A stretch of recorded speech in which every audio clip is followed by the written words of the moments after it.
दोस्तों, जैसे कि हमने वादा किया था कि हम आज फिर आप सब लोगों से मुलाकात करेंगे, तो अपने वादे के मुताबिक हम लोग हाजिर हैं। एक बार जोरदार तालियां हो जाएं हमारे सब लाफ्टर चैंपियंस के लिए।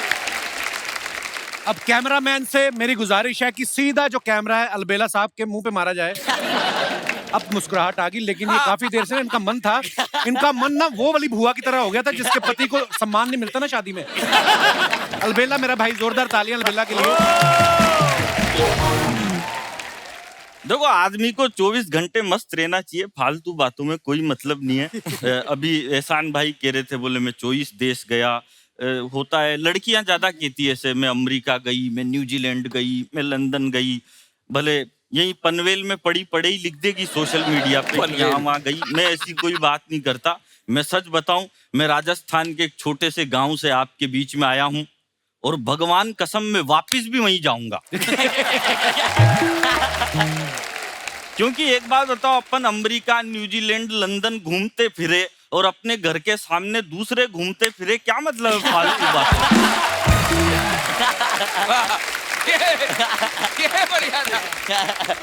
देखो क्या है कपिल भाई, हम कवि लोग हैं, हम 50% पागल होते हैं। अरे नहीं नहीं भाई, आप 100%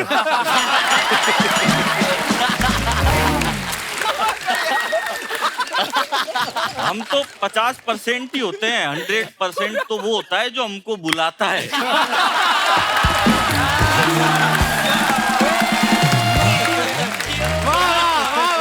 क्या बात है। देखो मैं क्या है, ज्यादा लंबी कोई बात नहीं करता, अपन छोटी छोटी बात ही करते हैं। मैंने क्या है, एक बार दिल्ली में लंबी कविता सुना दी। तो लंबी कविता सुनाने का संकट ये हुआ कि लंबी कविता सुन के सामने बैठा एक चीफ गेस्ट मर गया।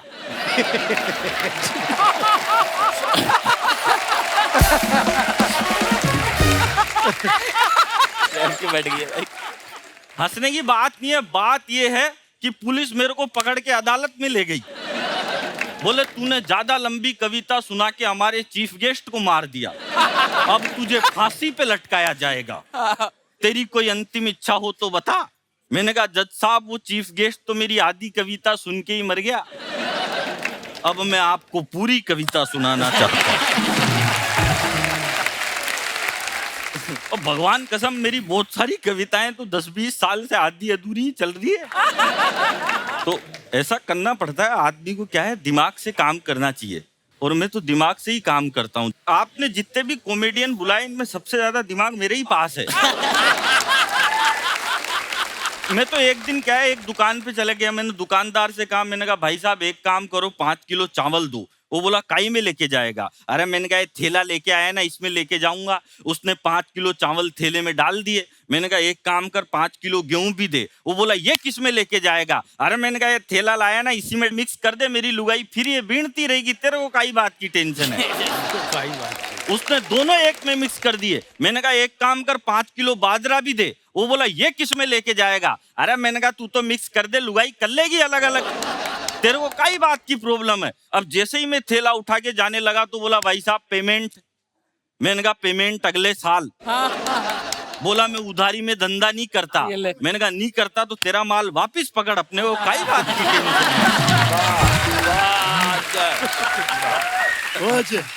इतनी टेंशन पालनी नहीं चाहिए। और अन्न कौन उगाता है? गेहूं, ज्वार, बाजरा कौन उगाता है? इस देश का सबसे बड़ा कोई हीरो है तो या तो खेत में खड़ा हुआ किसान है, या फिर सीमा पर डटा हुआ जवान है।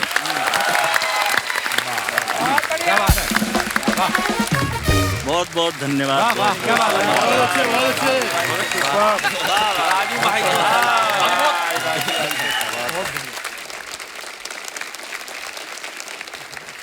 हाय हाय एवरीबॉडी, हाउ मतलब मैं सबसे ज्यादा शक्लें देख रहा हूँ यहाँ लोगों की। ये लोग सोच रहे हैं इतना तो रहेगा नहीं तो मेहनत क्यों कर रहे हैं। क्या रहमान भाई सच बोलने लगे आप। मैं सबके जोक के बाद एक महिला को देख रहा हूँ, वो लिख रही है। मौत का फरिश्ता होता ना कि तू तो मरा, ये तो जाएगा।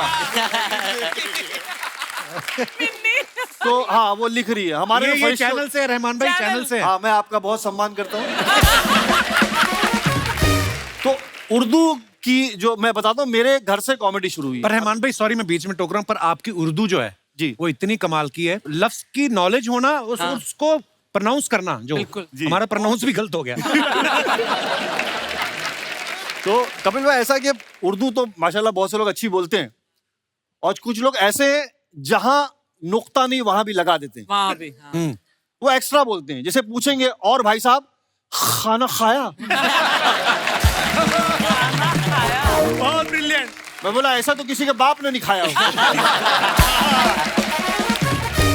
कपिल भाई, जैसे हम थिएटर भी बहुत करते हैं, तो थिएटर में बहुत सारे लोग जो है घर चलाने के लिए यहाँ पर अंधेरी में कुछ ना कुछ इंस्टीट्यूट खोल लेते हैं। हाँ। हाँ, और वो लोगों को सिखाते हैं। मेरे एक दोस्त है, उन्होंने ऐसी इंस्टीट्यूट खोली है, मैं भी बोला तू भी आजा, आज मेरा लेक्चर है, और उन्होंने सबको सिखाया, बोले एक्टिंग में जो सबसे इंपॉर्टेंट है वो है डिक्शन, भाषा।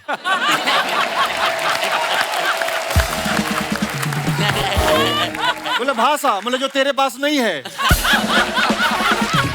उर्दू की बात चली तो मैंने ऐसे ऑब्जर्व किया कि अगर उर्दू बोलने वाला एक आदमी, और जैसे मेरा मुंबईया कैरेक्टर भी बहुत मशहूर है, अगर झगड़ा हो रहा है आपस में और एक मुंबई वाला उसको ट्रांसलेट कर रहा है, तो एक उर्दू वाला उससे कहता है कि मोहतरम आपकी बदतमीजियां और बदकलामियां शबो रोज बढ़ती जा रही है। वाह वाह वाह। वाह।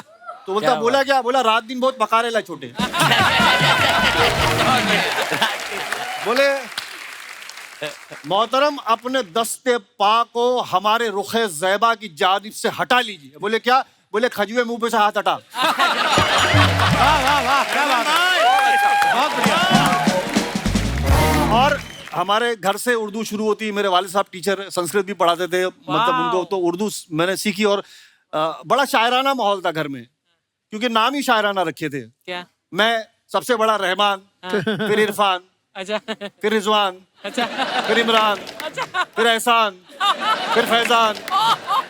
बाजू वाले कंफ्यूज हुए, खान साहब के घर में बच्चे हो रहे, मुशायरा हो रहा है यहाँ पे। वाह। मैं अभी सम अप करने की कोशिश कर रहा हूँ कि ज्यादा बोल के कुछ मतलब नहीं है ना अनुकल। तो लालच भी है ना, एक इतना बड़ा मंच मिला है ना कि ऐसा लगता है कि क्या क्या बोल दूं कि मेरा हो जाए आज। अरे अरे, बहुत अच्छे। मैं भी देखता हूँ ये शो, हम ऑन एंड ऑफ देख लेते हैं, लेकिन ये शो कितना बड़ा है। मेरा बच्चा he is in 10th standard, मैंने बताया नहीं था कि आज के शो पे जा रहा हूँ, कि कभी कभी लास्ट में बोल देते कि तू नहीं है।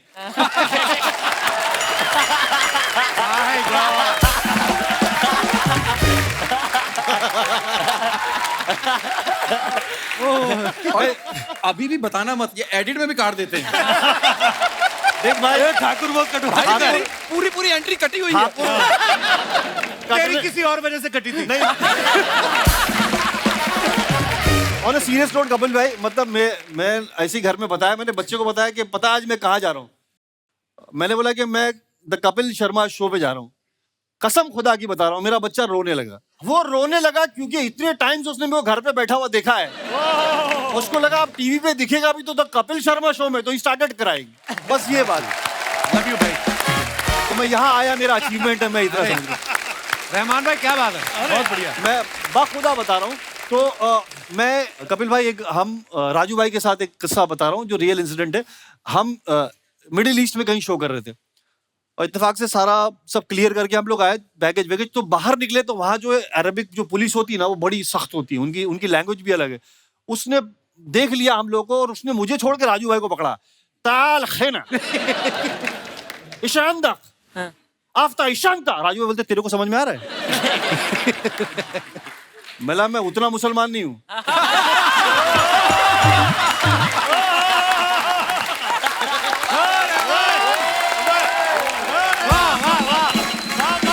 क्या बात है, वाह वाह। और उसके बाद मुझे भगा रहा है, राजू भाई को उसने बिठा दिया, और आधा घंटा हो गया। ये राजू भाई को छुड़ाएगा कौन? अरबी समझ नहीं रहा है, मैं इसको कैसे बोलूं? और मैं राजू भाई वहां आके इशारा कर रहा हूँ, राजू भाई क्या? राजू बोलते जाओ जाओ जाओ। वो थोड़ा सॉफ्ट बात करते हैं, नहीं तुम जाओ, अगर तुमको बिठा लिया तो फिर दोनों को कौन छुड़ाएगा?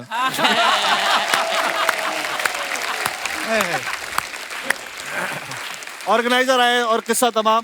जब मैं यहाँ आया तो मैंने जब राजू भाई का ये हंसता हुआ चेहरा देखा, तो मेरे दिमाग में एक दो शेर बजने लगे अपने आप। शायद वो कहना चाहते हैं कि मुस्कुराओ कि जिंदगी लौटे, वाह। वाह। मुस्कुराओ। मुस्कुराओ कि जिंदगी लौटे, रेत की तह पे नमी लौटे, हाय हाय लबों पे जम गए हैं सन्नाटे, कुछ किया जाए कि हंसी लौटे। वाह वाह वाह वाह वाह वाह। राजू भाई जैसे ग्रेट लोग जाते हैं तो फिर मुझे वो लाइन याद आती है कि फिर जिंदगी की फिल्म अधूरी ही रह गई, फिर जिंदगी की फिल्म अधूरी ही रह गई, वो सीन कट गए जो कहानी की जान थे। यार क्या बात है यार। और कहानी खत्म हुई, दास्तां खत्म हुई, और ऐसे खत्म हुई कि लोग रोने लगे तालियां बजाते हुए। Thank you. वाह वाह वाह। क्या बात है, वाह वाह वाह। रहमान भाई, मैंने आज बड़े सालों बाद आपको देखा है लाइव करते हुए। वाह वाह वाह, क्या बात है रहमान भाई, बहुत बहुत बढ़िया भाई, लव यू यार, क्या बात है।